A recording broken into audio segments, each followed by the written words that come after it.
The autumn sun cast long shadows across the dusty main street of Sweetwater Springs, Wyoming, as Willow Reed clutched her 5-year-old brother's hand so tightly that her knuckles turned white.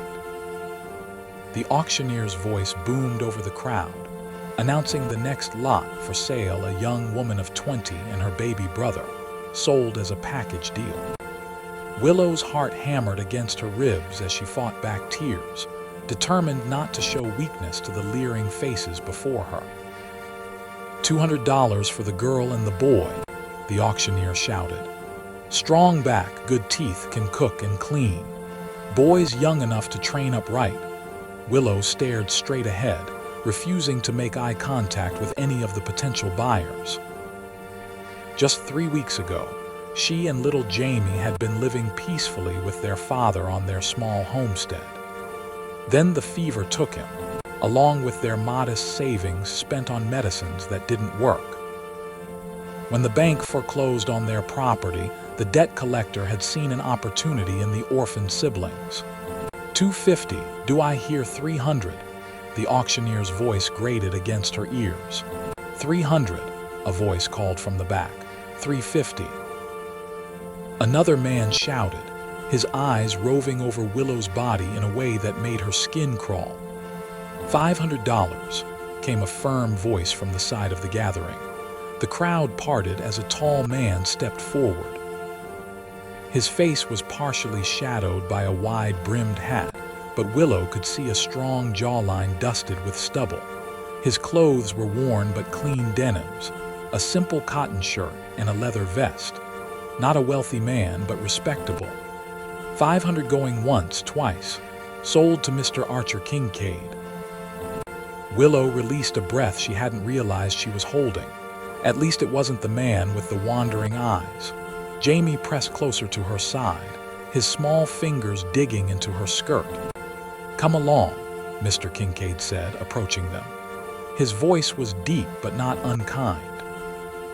He nodded toward a wagon at the edge of town. "We've got a ways to go before nightfall." As they walked, Jamie stumbled, exhausted from standing in the hot sun for hours.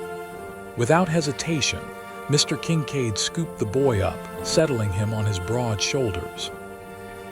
The gesture surprised Willow, who had expected to be treated like property, not with consideration. "Where are we going?"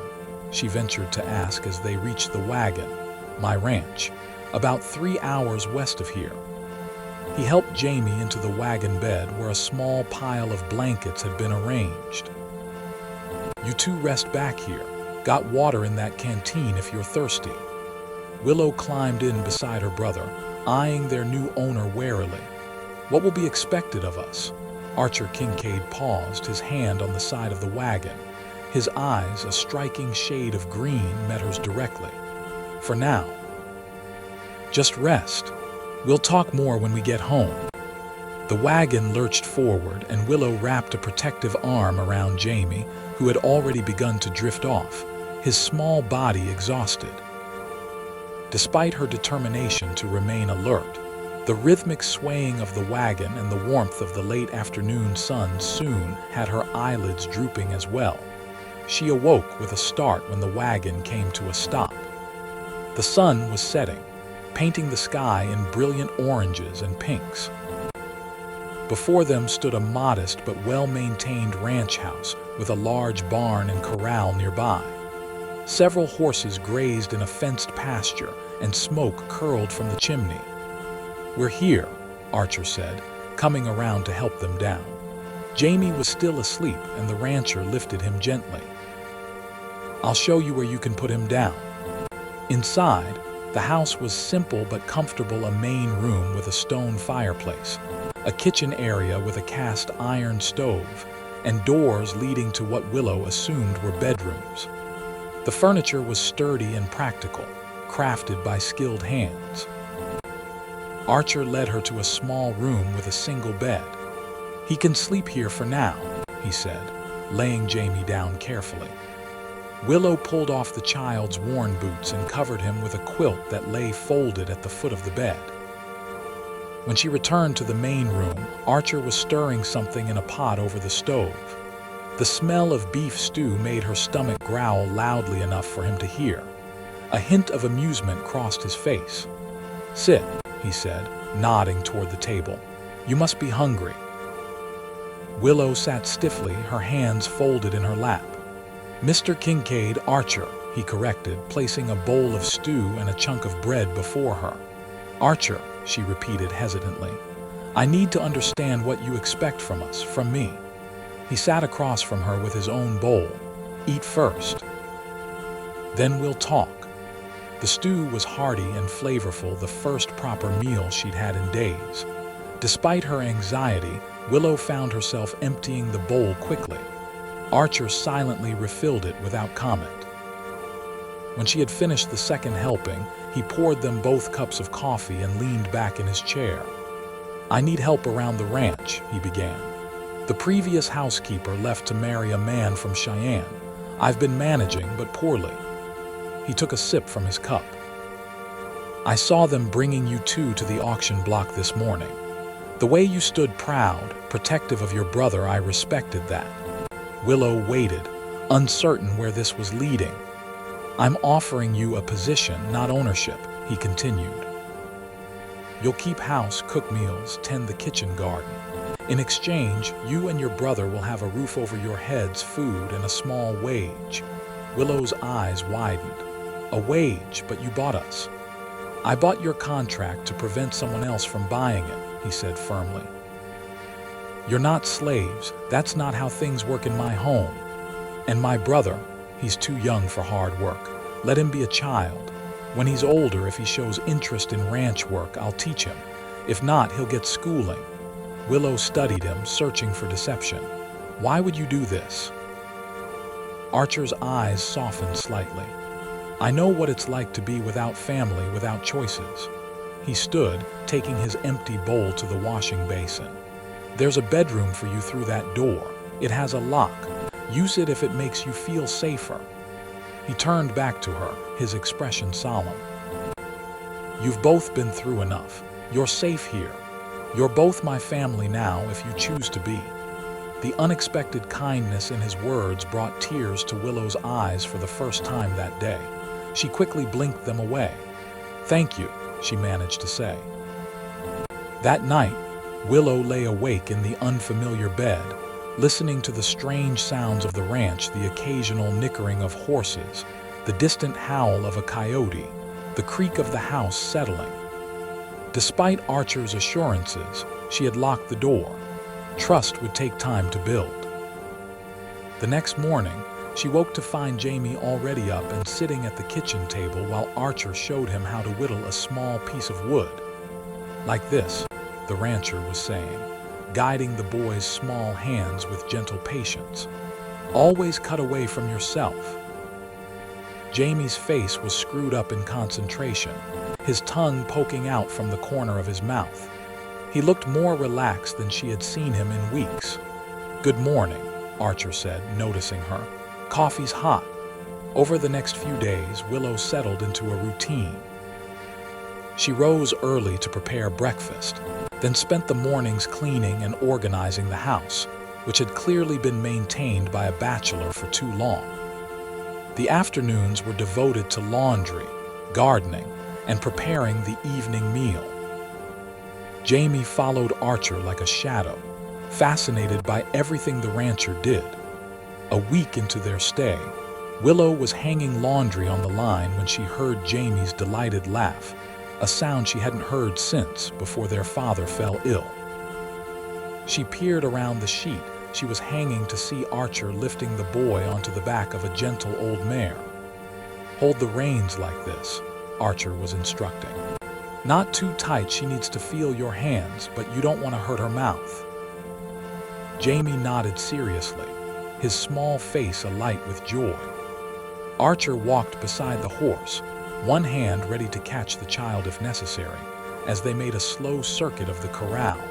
Something warm and unfamiliar bloomed in Willow's chest at the sight.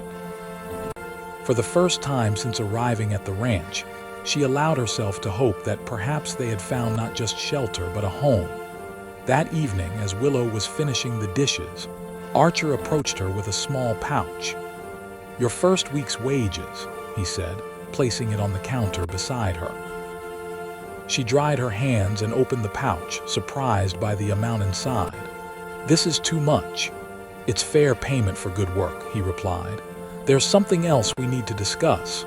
He paused, seeming to choose his words carefully. The town's a day's ride from here. I usually go once a month for supplies. I'll be going tomorrow. You and Jamie should come along, be seen as free people, not property. You think that's necessary? People talk. I want no misunderstandings about your position here. His jaw tightened slightly. And you should know you have options. If you decide this arrangement isn't working, you can leave. I won't stop you. The realization that he was giving her a genuine choice moved her deeply. Thank you for that. But so far, I have no complaints about our arrangement. The trip to town the next day proved more challenging than Willow had anticipated. Sweetwater Springs was small but growing, with a general store, a saloon, a small church, and various other establishments lining its main street. As they made their way through town, Willow was acutely aware of curious stares and whispered comments. At the general store, the proprietor, a balding man with spectacles perched on his nose, raised his eyebrows at the sight of them. Archer Kincaid, bringing company to town. Never thought I'd see the day. His gaze shifted to Willow and Jamie. These the ones from the auction block last week. Archer's posture stiffened almost imperceptibly. This is Miss Willow Reed and her brother Jamie. They're working at my ranch. The storekeeper's eyes narrowed slightly. Working, eh? That what they're calling it these days? Before Archer could respond, a woman's voice cut through the tension. Walter Green, you mind your own business for once in your miserable life. A handsome woman in her 40s approached, her dark hair streaked with silver and pulled back in a practical bun. She extended a hand to Willow. Augusta Blackwell. I run the dressmaker's shop next door. Willow shook her hand, grateful for the intervention. Pleased to meet you, Mrs. Blackwell. It's Miss, actually, Augusta replied with a wink. Never found a man worth giving up my independence for. She turned to Archer. Your usual order ready for pickup, Archer, and I've added some fabric I thought Miss Reed might find useful for the boys' clothing. Growing children always need new things. Add it to my bill, Archer said with a nod of thanks. As Augusta helped gather their supplies, she spoke quietly to Willow. Don't mind Walter. He's a gossip with nothing better to do than make assumptions. Archer Kincaid is a good man, best in the territory if you ask me. Lost his parents young, built that ranch up from nothing. He's been very kind to us, Willow admitted. Augusta smiled knowingly. That doesn't surprise me one bit.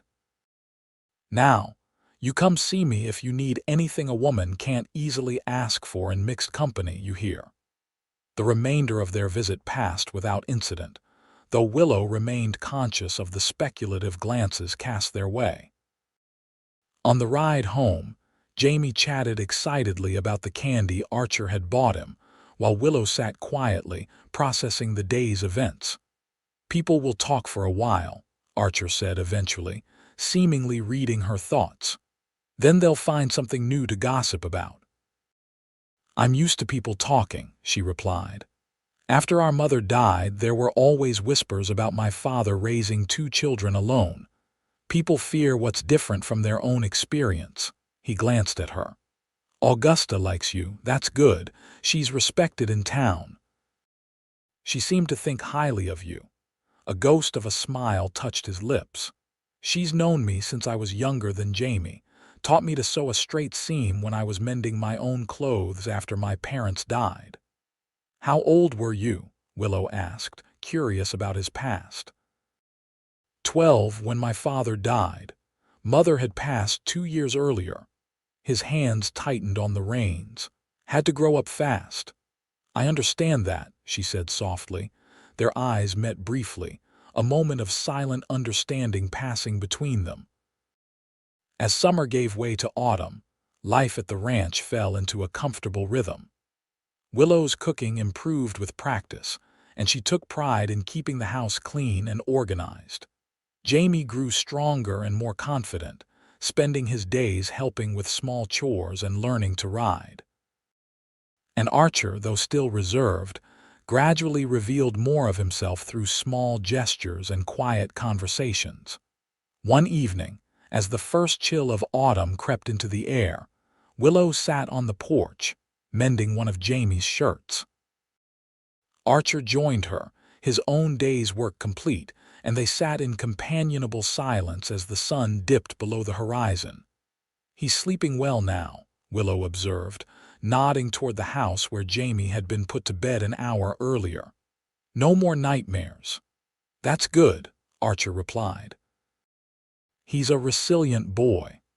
Children adapt more easily than adults, I think." She set aside her sewing. "I wanted to thank you, Archer. What you've done for us, I can never repay that." He shook his head. "There's nothing to repay." "There is," she insisted gently. "You gave us safety when we had none. You've been patient and kind, especially with Jamie." She hesitated. "You've given us a home." Archer was silent for a long moment. When he spoke, his voice was low. "This place was just a house before you came. You and Jamie, you've made it a home again." Their eyes met in the gathering darkness, and Willow felt something shift between them, something tender and fragile and full of possibility. The moment was broken by the distant sound of approaching riders. Archer stood immediately, his posture alert. "Stay here," he said, his voice suddenly hard. He disappeared into the house, returning moments later with a rifle. "Get inside and lock the door. Don't open it unless you hear my voice." Fear gripped Willow's heart as she hurried into the house. Through the window, she watched as 3 riders emerged from the darkness, stopping a short distance from where Archer stood waiting, rifle held casually but ready.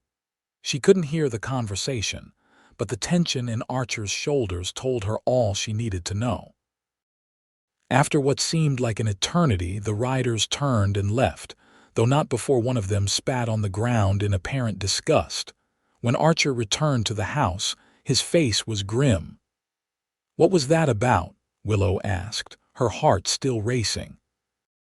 "Wade Sutton and his brothers," Archer replied, setting the rifle aside.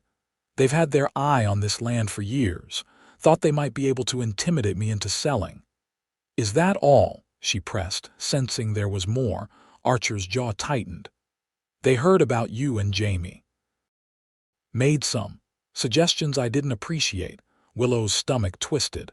"About me? It doesn't matter. They won't be back any time soon." His eyes met hers, fierce with a protective intensity that made her breath catch. "No one's going to hurt you or Jamie while I'm alive, I promise you that." The sincerity in his voice warmed her even as it frightened her. "I don't want you risking yourself for us." "That's not your decision to make," he said simply. That night, Willow's sleep was troubled by dreams of the auction block and faceless men bidding for her and Jamie. She woke before dawn, her heart pounding, and slipped quietly from her room to check on her brother. Jamie slept peacefully, one arm flung above his head, his mouth slightly open. Reassured, she closed his door softly and made her way to the kitchen to start breakfast, only to find Archer already there, coffee brewing on the stove. "You're up early," she said, surprised. "Couldn't sleep?" He poured her a cup of coffee and handed it to her. Their fingers brushed, sending a jolt of awareness through her. "Bad dreams," she nodded, wrapping her hands around the warm cup. "About the auction, about what might have happened if you hadn't been there." Archer leaned against the counter, his own cup cradled in his large hands. "I almost hadn't planned to go to town that day." "What changed your mind?" "Ran out of coffee," he said with a small smile. "Of all things." Willow laughed softly at the irony. "Then I'm very grateful for your coffee habit." "As am I." His eyes held hers for a moment longer than necessary before he looked away. "I'll be breaking the new mare today. Might be late for supper." The moment passed, but Willow found herself thinking of it throughout the day, the warmth in his eyes, the way his fingers had felt against hers, the quiet intimacy of sharing coffee before dawn. As autumn deepened, bringing with it brisk mornings and golden afternoons, Willow became increasingly aware of Archer in ways that went beyond gratitude. She noticed the strength in his hands as he worked with the horses, the rare smile that transformed his serious face, the gentleness he showed Jamie during their riding lessons. And sometimes, when she thought he wasn't looking, she caught him watching her with an expression that made her heart beat faster. One crisp October morning, Willow was in the kitchen kneading bread dough when Jamie burst through the door, his face alight with excitement. "Willow, Archer's taking me hunting tomorrow, just the two of us, camping overnight and everything." She raised her eyebrows, looking past Jamie to where Archer stood in the doorway, an apologetic expression on his face. "I should have discussed it with you first," he acknowledged. "Yes, you should have," she agreed, though she couldn't maintain her stern expression in the face of Jamie's enthusiasm. "Please say I can go," Jamie begged. "Archer says I'm old enough now, and he'll teach me to shoot his small rifle, and we'll bring back a deer for winter meat. And slow down," Willow laughed, ruffling his hair with a flower-covered hand. "I need to talk to Archer alone about this. Why don't you go feed the chickens for me?" Once Jamie had dashed out, still bubbling with excitement, she turned to Archer. "Hunting, he's only 5. Almost 6, Archer corrected. "And I started younger. It's important for a boy to learn these skills. It's dangerous. I'll keep him safe, Willow, you know that." She sighed, knowing he was right. "He's never been away from me overnight." Archer stepped closer, his expression softening. "It's good for him to gain some independence, and good for you to have some time to yourself." "I don't know what to do with time to myself anymore," she admitted with a small laugh. "I've been responsible for him since he was born." "Then it's definitely time." He hesitated, then reached out to brush a streak of flour from her cheek. The touch was brief but left her skin tingling. "We'll be back before sundown tomorrow. I promise." The next morning, Willow watched as Archer and Jamie rode out, her brother perched in front of Archer on his stallion, waving excitedly. The house felt strangely empty without them, the silence both peaceful and disconcerting. She spent the day catching up on mending and baking bread and pies, enjoying the rare solitude even as she found herself glancing frequently out the window. That evening, she soaked in a long bath, a luxury she seldom allowed herself, and went to bed early with a book Archer had lent her. She woke to the sound of rain pattering against the window. By mid-morning, it had developed into a steady downpour, and by afternoon, Willow was pacing anxiously, watching the muddy yard for signs of their return. When dusk approached with no sign of Archer and Jamie, real fear began to set in. She was considering saddling a horse herself to go look for them when she finally heard hoofbeats approaching. She rushed to the door to see Archer's stallion trotting into the yard, both riders soaked to the skin. Jamie was wrapped in Archer's coat, only his beaming face visible. "We got a deer, Willow," he called as Archer lifted him down. "I helped.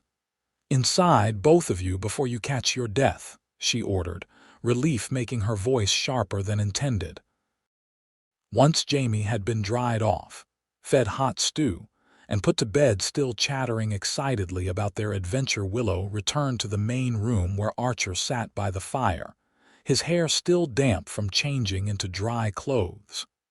"You were worried," he observed as she handed him a cup of coffee. "It started raining, and you weren't back when you said you'd be." She sat across from him, her own coffee untouched. "I imagined all sorts of terrible things.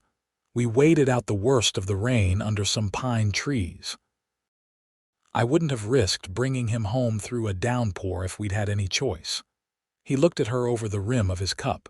"He did well, Willow. You should be proud." "I am," she said softly.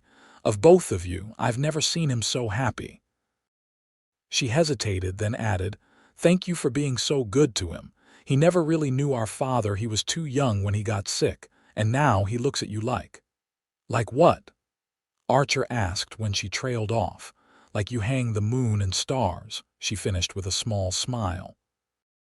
"You've become very important to him. He's important to me too." Archer set his cup aside and leaned forward, his elbows on his knees. "Both of you are." The intensity in his green eyes made her breath catch. "Archer, I know this isn't simple," he continued. "How we came together, what people might think, but these past months—" He ran a hand through his damp hair, searching for words. "I never expected to feel this way again, or maybe at all." Willow's heart hammered against her ribs. "Feel what way?" Instead of answering, he rose and crossed to where she sat, kneeling before her chair. Slowly, giving her every opportunity to pull away, he took her hands in his. "I love you, Willow Reid," he said simply. "I think I started falling in love with you that first day, when you stood so brave and proud on that auction block, protecting your brother." Tears welled in her eyes as emotions she had been holding back for months finally broke free. "I love you too," she whispered. "I've been afraid to admit it, even to myself." "Why afraid?" "Because I came here as someone you bought," she explained, her voice trembling. "I didn't want my feelings to be about gratitude or obligation." Archer's thumbs traced gentle circles on her palms. "And now I know it's more than that, much more." She freed one hand to touch his face, marveling at the liberty to do so. "You're a good man, Archer Kincaid, the best man I've ever known." He turned his face to press a kiss into her palm, and the simple gesture sent warmth flooding through her. When he looked back at her, his eyes held a question. She answered by leaning forward and pressing her lips to his. The kiss was gentle at first, tentative, but quickly deepened as years of loneliness and months of growing feelings flowed between them. His arms encircled her waist, drawing her closer until she slid from the chair onto her knees before him, their bodies pressed together. When they finally broke apart, both breathless, Archer rested his forehead against hers. "Marry me, Willow," he murmured. "Be my wife, not my housekeeper. Let's make this family official." Joy bubbled up within her, bright and dazzling as sunrise. "Yes," she breathed. "Yes, I'll marry you." They were wed 2 weeks later in the small church in Sweetwater Springs, with Augusta Blackwell standing as Willow's witness and Jamie proudly bearing the rings. The townspeople's curiosity about their unusual beginning gradually gave way to acceptance as they observed the genuine love between them.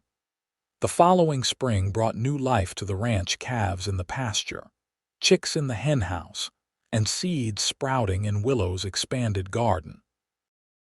And as the wildflowers began to bloom across the prairie, Willow shared her own news with Archer one evening as they sat on the porch, watching Jamie chase fireflies in the gathering dusk. "There will be another addition to our family come winter," she said, taking his hand and placing it over her still flat stomach. "A brother or sister for Jamie." Archer's face transformed with wonder and joy. He pulled her into his arms, his kiss filled with promise and love. "I never thought I'd have all this," he confessed, his voice rough with emotion. "A wife, children, a true family." "Nor did I," she replied, resting her head against his chest, listening to the steady beat of his heart. "When they put us on that auction block, I thought all was lost. And now—" She looked up at him, her heart full to bursting. "Now I know it was just the beginning." In December, as snow blanketed the Wyoming landscape, their son was born, Andrew James Kincaid, with his father's green eyes and his mother's determined spirit. Jamie, now 6 and fiercely proud of his role as big brother, rarely left the baby's side, regaling him with stories of hunting trips and horse-riding adventures to come. As Willow watched her husband holding their newborn son, with Jamie pressed against his side, she reflected on the journey that had brought them here. From the depths of despair on that auction block to the heights of joy in their home, it had been a path neither of them could have foreseen. "What are you thinking?" Archer asked, looking up to find her watching them. "I'm thinking about family," she replied, crossing the room to join them. "About how it can be lost and found and created anew." He shifted the baby to one arm so he could pull her close with the other. "You and Jamie saved me as much as I saved you," he said quietly. "Never forget that." Outside, snow continued to fall, wrapping their ranch in a blanket of white. But inside, warmth and love abounded, the most precious gifts of all in the wild Wyoming territory, where a broken young woman and her brother had found not just shelter, but a home, a future, and a love that would sustain them through all the seasons to come.